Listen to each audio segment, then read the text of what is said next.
திருக்குறள் 2. கற்றதனால் ஆய பயனின் கொள்வாளர் இவன் நற்றாள் தொழார் எனி. ஒரு அமைதியான கிராமத்தில் அரவிந்த் என்ற ஒரு சிறுவன் வாழ்ந்து வந்தான்.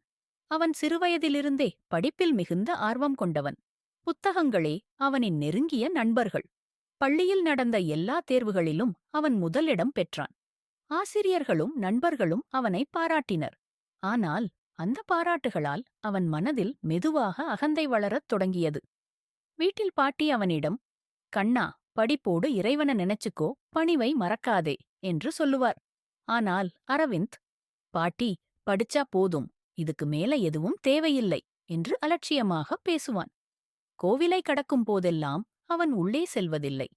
தன் அறிவே எல்லாம் என்று நினைத்தான். ஒரு நாள் அவன் மிகவும் முக்கியமான தேர்வுக்கு சென்றான். மிகுந்த தன்னம்பிக்கையுடன் எழுதினான். ஆனால் எதிர்பாராத விதமாக அவன் அந்த தேர்வில் தோல்வியடைந்தான். அந்த செய்தி அவனை மிகவும் வருத்தத்தில் ஆழ்த்தியது.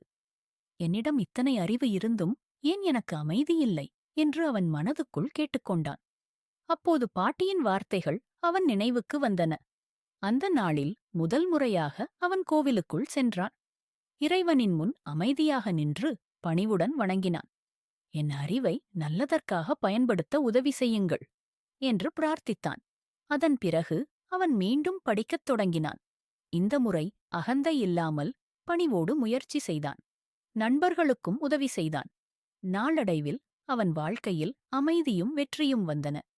அப்போதுதான் அரவிந்த் உணர்ந்தான், இறைவனின் திருவடிகளை வணங்காமல் கற்ற கல்வி உண்மையான பயனைத் தராது என்பதே அந்த திருக்குறளின் உண்மை அர்த்தம்.